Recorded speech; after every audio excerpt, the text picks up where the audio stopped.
2026 সালে পশ্চিমবঙ্গের রাজনৈতিক পরিবর্তন যেমন হতে পারে, তেমন পশ্চিমবঙ্গের ভাগ্যাকাশে নাকি অনেক কালো মেঘও জমে উঠতে পারে। এমনই ইঙ্গিত দিচ্ছে বাংলার সবচেয়ে জনপ্রিয় সাপ্তাহিক পত্রিকার 2026 সালের ভবিষ্যৎবাণী। আমি এক এক করে বলবো এবং আপনারা শুনে আশ্চর্য হবেন যে 2026 সালে পশ্চিমবঙ্গে মুসলিম হামলা হতে পারে। বিদেশি মুসলিম শক্তি পশ্চিমবঙ্গে হামলা চালাতে পারে। পশ্চিমবঙ্গে আবার এই এসআইআর এর ফলে যা যা হলো তা আবার উল্টোটা হয়ে যেতে পারে, এমনই ইঙ্গিত পাওয়া যাচ্ছে। আপনাদের সবকিছু আমি এক এক করে বলবো এবং এই প্রতিবেদন যদি ভালো লাগে অবশ্যই সাবস্ক্রাইব করবেন। মীনাক্ষী বলছে, এখন বাংলার সবচেয়ে জনপ্রিয় যে সাপ্তাহিক পত্রিকা সাপ্তাহিক বর্তমান, সেখানে 2026 সালে কেমন যাবে বলতে গিয়ে যখন ব্যক্তিগত রাশিফল বা লগ্নফল বলা হয়েছে, তার সঙ্গে ভারত সহ প্রতিবেশী দেশ এবং বিশেষ করে পশ্চিমবঙ্গের যে ভবিষ্যৎবাণী করা হয়েছে তা অত্যন্ত ভয়ঙ্কর। আপনাদের সবটা বলবো, সেগুলো জানতে দেখুন ও শুনুন মীনাক্ষী বলছেন। 2025 সালের শেষ সাপ্তাহিক বর্তমান সংখ্যা। প্রতি বছর এই সময়ে এরকম একটি সংখ্যা সাপ্তাহিক বর্তমান বের করে থাকে।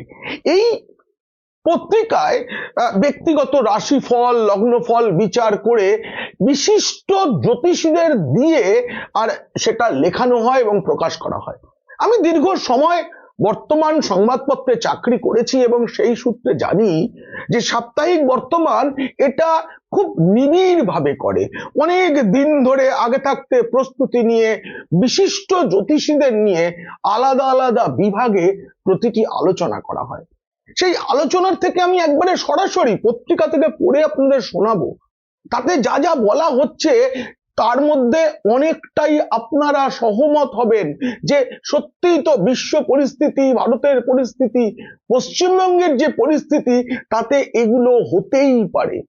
এমনই সব সংকেত দেওয়া রয়েছে, তার মধ্যে কিছু গুরুতর ইঙ্গিত রয়েছে, ভবিষ্যৎবাণী রয়েছে, যা আমাদের আরো সতর্ক থাকার কারণ ঘটিয়ে দেবে যারা আমরা জ্যোতিষশাস্ত্রে বিশ্বাস করি। দেখুন, ভারতীয়রা জ্যোতিষশাস্ত্রে বিশ্বাস করেন, বাঙালিরা তো করেনি। তা না হলে এত পত্র পত্রিকা তারা কেন এই সময়টায়, বিশেষ করে বাংলা বা ইংরাজি নতুন বছর এলে সেখানে জ্যোতিষ শাস্ত্র নিয়ে এত আলোচনা করেন? এই যে 2026 সাল কেমন যাবে, সেটা হচ্ছে 2025 সালের সাপ্তাহিক বর্তমানের সর্বশেষ যে সংখ্যা তার প্রচ্ছদ নিবন্ধ। এখানে জ্যোতিষ ভাস্কর বন্দ্যোপাধ্যায়, শ্যামল বিশ্বাস, শ্রী বশিষ্ঠ এবং সুনীতি বন্দ্যোপাধ্যায় তাদের সুচিন্তিত মতামত তারা দিয়েছেন।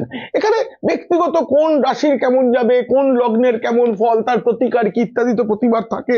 আপনারা যারা এই পত্রিকা দেখেন তারা জানেন। আমি এর মধ্যে শুধুমাত্র এখানে লগ্ন অনুসারে ব্যক্তিগত ফল বা রাশি অনুসারে ব্যক্তিগত ফলে না গিয়ে আমি একেবারে এখানে নক্ষত্র অনুসারেও ব্যক্তিগত ফল দেওয়া রয়েছে। আমি যাব সুনীতি বন্দ্যোপাধ্যায়ের লেখা দেশ ও বিশ্ব পরিস্থিতি বলে যে অংশটা রয়েছে, যে লেখাটা রয়েছে, সেখানে যাব। পশ্চিমবঙ্গের কথা বলার আগে, যদিও পশ্চিমবঙ্গটা সব থেকে খারাপ কিছু বলা হয়েছে, আমি আগে ভারতের কথায় যাব।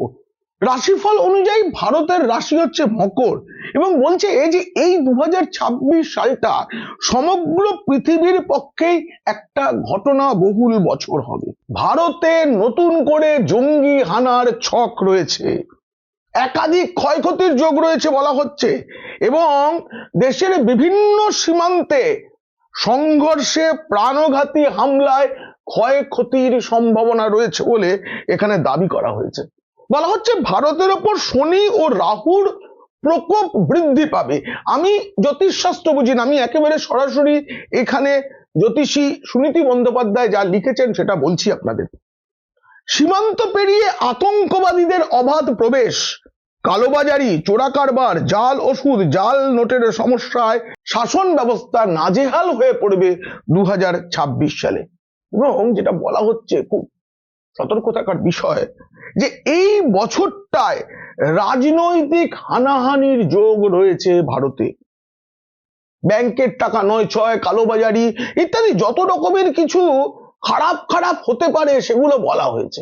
তবে শুধু খারাপ নয়, ভালো কথা বলা হয়েছে, যে এই যে সৈন্যদের অফুরন্ত দেশপ্রেম এই বছরে সেটা আমরা দেখতে পাবো। তাদের রণকৌশল জগৎবাসীকে বিস্মিত করবে বলে জ্যোতিষী দাবি করেছেন। তার মানে যে যে আক্রমণগুলো হবে সেটা আমরা প্রতিহত করতে পারবো এমনই ইঙ্গিত রয়েছে। এবং এখানে বলা হচ্ছে, চীনের প্ররোচনায় বাংলাদেশ ও পাকিস্তান যৌথভাবে একাধিকবার ভারতের উপরে আক্রমণ শানাতে পারে। সেই সঙ্গে এই বছরটায় খেলাধুলায় নতুন নতুন বিষয় উঠে আসবে, অনেক কিছু, এবং আমাদের চাষবাস খুব ভালো হবে, চাষবাস ভালো হবে, বৈদেশিক মুদ্রার যোগান বৃদ্ধি পাবে। তবে আরো একটা কথা বলা দরকার, রাষ্ট্রসংঘে ভারত এই বছরে বিশেষ মর্যাদা পেতে চলেছে বলে ভবিষ্যৎবাণী করা হয়েছে। বিদেশে যুদ্ধাস্ত্র বিক্রির ক্ষেত্রেও ভারত সাফল্য পাবে, এমনকি ভারত পারমাণবিক শক্তি এবং ভারত আমাদের যে অন্তরিক্ষে নানা রকম গবেষণা এসবের ক্ষেত্রেও ভারত প্রচুর সাফল্য পাবে বলে এই বছরটায় মনে করা হচ্ছে। কিন্তু বারবার বলা হচ্ছে যে এই দেশের ওপরে 2026 সালে অনেক আঘাত আসতে পারে, এমনকি বিমান অপহরণের কথাও এখানে বলা হয়েছে। সেই সঙ্গে একটা খবর এর মধ্যে রয়েছে, 2026 সালে ভারতের একাধিক রাজ্যে রাজনৈতিক ক্ষমতা বদল হবে। এখানে পশ্চিমবঙ্গে ক্ষমতা বদল হবে কিনা সেটা আলাদা করে বলা নেই। আমি পশ্চিমবঙ্গের অংশে জ্যোতিষী সুনীতি বন্দ্যোপাধ্যায় কি কি লিখেছেন সেটা তো আলাদা করে বলবো, তবু এখানে বলছি, এবার 5টি রাজ্যে যে নির্বাচন রয়েছে তা দিয়ে একটা ইঙ্গিত রয়েছে যে এবার অনেক রাজ্যে রাজনৈতিক ক্ষমতা বদল হবে। বিদেশিদের মধ্যে যে এত শত্রু, তার মধ্যে রাশিয়ার সঙ্গে ভারতের সম্পর্ক আমরা ইতিমধ্যেই দেখতে পাচ্ছি যে সেই সম্পর্ক এগোচ্ছে, এবং বলা হচ্ছে সেই সম্পর্ক এতটা ভালো এগোবে যে বিদেশি কুচক্র ব্যর্থ করতে রাশিয়া ভারতের পাশে দাঁড়াবে। অন্যদিকে আমেরিকা ওপরে দেখাবে যে আমরা ভারতের বন্ধু, কিন্তু তারা তলে তলে পাকিস্তান বাংলাদেশকে সাহায্য করতে পারে বলে এখানে ভবিষ্যৎবাণী করা হয়েছে। আমি তো ভারতের কথা বললাম যা লেখা হয়েছে, এরপরে আমাদের কিছু ইন্টারেস্টেড দেশ আছে, সেই দেশগুলো কেমন কি চলবে, কি করবে, তাদের ভাগ্য কেমন, তার উপরে কিন্তু ভারতের ভাগ্য অনেকাংশে নির্ভর করে। তার মধ্যে প্রথম আমেরিকা। পাকিস্তানের সঙ্গে মার্কিনদের মৈত্রী বৃদ্ধি পাবে বলে মনে হয়।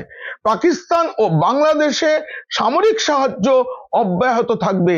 এই দুটি দেশকে দিয়ে ভারতে নাশকতামূলক কাজকর্ম ব্যবহার করার জন্য আমেরিকার দূরভিসন্ধি বজায় থাকবে। তার মানে আমেরিকার দিকে আমাদের নজর রাখতে হবে, কারণ কি এখানে বলা হচ্ছে আমেরিকায় কিন্তু প্রচন্ড রকম বেকারত্ব বেড়ে যাবে, এই সময়টা উচ্ছৃঙ্খলতা বেড়ে যাবে। মহাকাশ গবেষণায় ভারতের যেমন উন্নতির কথা বলা হয়েছে, তেমনি আমেরিকায় মহাকাশ গবেষণায় অনেক খামতি দেখা যাবে, বিপর্যয়ের আশঙ্কা আছে। এবং আমেরিকা কোনো দেশের সঙ্গে পরমাণু যুদ্ধে জড়িয়ে যেতে পারে বলেও আশঙ্কা করা হয়েছে। দেখুন, যদি আমেরিকায় বেকারত্ব বৃদ্ধি পায়, সেখানে যদি জিনিসপত্রের দাম বেড়ে যায়, তখন সেই দেশ কি করে, সেই দেশ অন্য দেশের সাথে যুদ্ধ ইত্যাদি প্রভৃতি করে জনগণের দৃষ্টি ঘোরানোর চেষ্টা করে। সুতরাং এটা হলে ওটা হবে, এটা বোঝা যায়। বাংলাদেশ আমাদের প্রতিবেশী দেশ, এখন উত্তেজনা চলছে। সেই বাংলাদেশে অন্তর্বর্তী সরকারের অত্যন্ত খারাপ কিছু হতে চলেছে বলে এই জ্যোতিষ বিচারে ইঙ্গিত দেওয়া হয়েছে। বলা হয়েছে মৌলবাদী ও সন্ত্রাসবাদী শক্তি মাথাচাড়া দেবে, আরো ব্যাপক ছাত্র আন্দোলনের যোগ রয়েছে বাংলাদেশে, এবং দেশের অন্তর্বর্তী সরকারের অবস্থান খুব ভালো নয়। ফলে ভারতের সঙ্গে তারা বারবার সংঘর্ষে গিয়ে আসলে নিজেদের ক্ষয়ক্ষতি ডেকে আনবে। পরিস্থিতি তো সেদিকেই যাচ্ছে, আমরা দেখতে পাচ্ছি।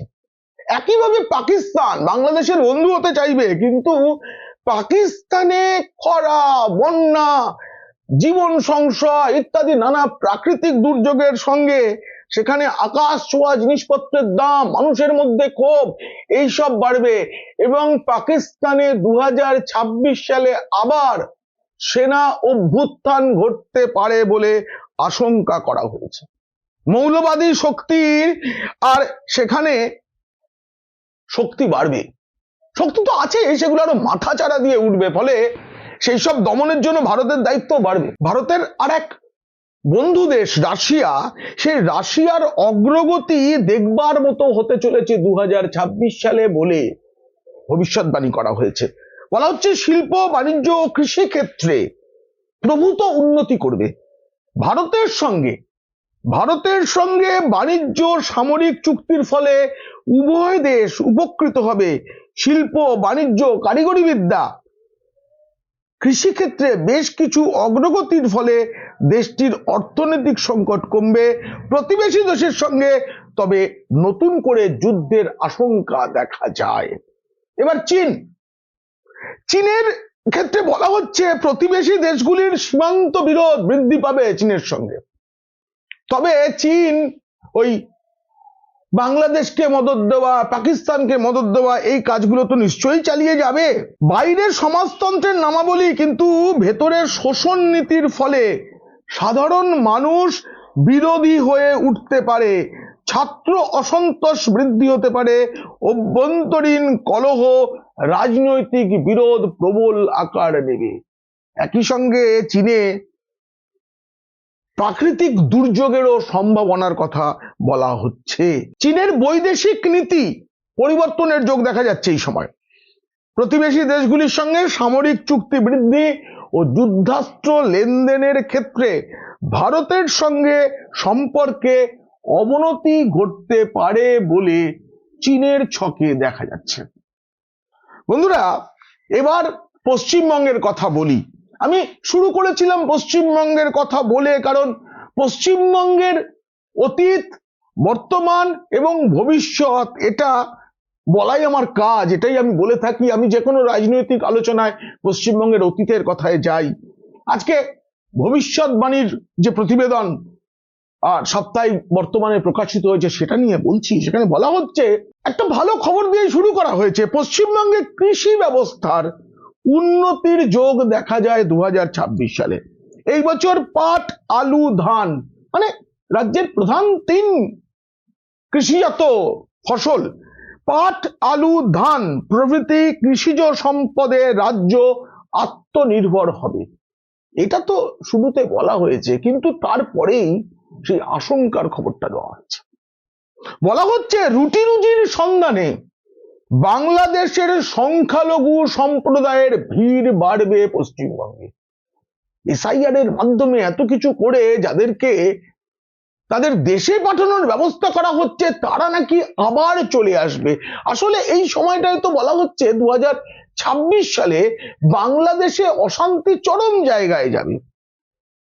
বাংলাদেশের আর শাসন ব্যবস্থা থেকে ছাত্র বিক্ষোভ, মৌলবাদীদের মাথাচাড়া দেওয়া, এসব এত বাড়বে, তাতে সে দেশের খাওয়া পড়ার অভাব তৈরি হবে এবং তার ফলে মুসলিম অনুপ্রবেশ বাড়তে পারে। কিন্তু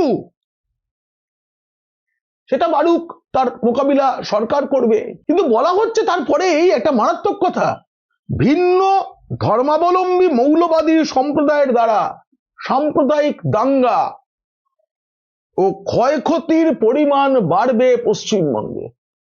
তাহলে কি মালদা, মুর্শিদাবাদ আবার মোথাবাড়ি দেখবে? জানি না, এর মোকাবিলা করতে হবে। নির্বাচনের বছরে নানা রকম গোলমালের একটা আশঙ্কা থাকেই পশ্চিমবঙ্গে, বিশেষ করে। ভারতের অন্যত্র হয় না, এখানে রক্তপাত ছাড়া ভোট হয় না।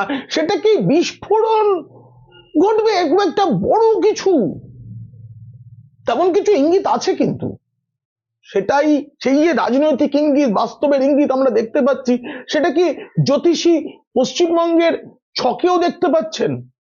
পশ্চিমবঙ্গকেও মকর রাশির জাতক বলা হয়। বলা হচ্ছে প্রচুর রাজনৈতিক ও বুদ্ধিজীবীদের প্রাণ বিয়োগ ঘটতে পারে পশ্চিমবঙ্গে এই বছরটায়। বেকারত্ব বাড়বে, ছাত্র সমাজের বিক্ষোভের ফলে মানুষের জীবনে বিপর্যয় আসবে। পশ্চিমবঙ্গের ভাগ্যাকাশে দুর্যোগের ঘটনা বাড়তে পারে, ডাকাতি, লুটতরা, অগ্নিকাণ্ড, শ্লীলতাহানি, খুন, জখম, শিক্ষাক্ষেত্রে বিশৃঙ্খলা, রাজনৈতিক সমাজ বিরোধীদের প্রভাব বৃদ্ধি, এরকম যা যা খারাপ কিছু পশ্চিমবঙ্গে আছে সেগুলো নাকি বাড়বে। কিন্তু আমরা অবশ্য এগুলো তো অভ্যস্ত হয়ে গেছি। শ্লীলতাহানি এ রাজ্যে কতই হয়, ছোটখাটো ব্যাপার। খুন জখম প্রায় প্রতিদিনের খবরের কাগজ খুললে পাওয়া যায়। শিক্ষাক্ষেত্রে বিশৃঙ্খলা, 26,000 চাকরি গেছে 2025-এ। 2025-এর শেষ দিকে কোন ক্রমে 32,000 চাকরিটা এখনো রয়েছে প্রাথমিকের, সেটা কি সুপ্রিম কোর্টের নির্দেশে বাতিল হয়ে যাবে? বলা যায় না, জানেন। শিক্ষাক্ষেত্রে বিশৃঙ্খলার কথা তো বলা হচ্ছে, শিক্ষাক্ষেত্রে তো এই রাজ্যে কোনো শৃঙ্খলাই নেই, দিনের পর দিন ছুটি চলে। যুব শক্তিকে ভুল পথে চালিত করার একটা চেষ্টা এ রাজ্যে হবে বলে এখানে বলা হয়েছে। সব মিলিয়ে রাজ্যে চরম অরাজকতা দেখা দেবে। আমি দেশ বা অন্য দেশের যা যা পড়ছিলাম সেগুলো পড়েছি, কিন্তু এটা পড়তে গিয়ে আতঙ্ক হচ্ছে, এবং এটা পড়ে আতঙ্ক তৈরি হওয়ার পরেই আমি এই প্রতিবেদনটা করে আপনাদেরকেও এই বিষয়টা, এরকম ভবিষ্যৎবাণী সম্পর্কে যারা বিশ্বাস করেন তাদেরকে সতর্ক করতে চেয়েই এই প্রতিবেদন করার মনস্থির করি। বলা হচ্ছে রাহু আর শনি মঙ্গল বৃহস্পতির প্রভাবে সাংস্কৃতিক জগতের ব্যক্তিদের জীবনহানির যোগ দেখা যায়। কাদের আমরা হারাবো আবার, এবারে দুঃখের। এই রাজ্যে বিশৃঙ্খলা, মেসিকাণ্ড থেকে শুরু করে সর্বত্র আমরা দেখেছি, অনেক কিছু দেখেছি, কিন্তু এরপর কি হতে চলেছে নির্বাচনের বছর। রবীন্দ্রনাথ ঠাকুর তার নূতন পুরাতন কবিতায় লিখেছিলেন, আয় রে নবীন আয়, সঙ্গে করে নিয়ে আয় তোর সুখ তোর হাসি গান, যে যায় সে চলে যাক, সব তার নিয়ে যাক, নাম তার যাক মুছে দিয়ে। কিন্তু এই রাজ্যের বিশৃঙ্খলা, রাজনৈতিক অশান্তি, প্রাণহানি, রক্তপাত, এগুলো কি মুছে যাবে? যে যায় সে চলে যাক, সব তার নিয়ে যাক হবে, নাম তার মুছে দিয়ে যাবে কি? জানা নেই। আমাদের ভালো থাকতে হবে, সতর্ক থাকতে হবে। এই প্রতিবেদন কেমন লাগলো জানি, অবশ্যই মন্তব্য করবেন। ভালো লাগলে বন্ধুদের, খারাপ লাগলে শত্রুদের শেয়ার করবেন। আপনারা ভালো থাকবেন, নিশ্চিন্তে থাকবেন, আর ভবিষ্যতের জন্য আশা বাঁচিয়ে রাখবেন।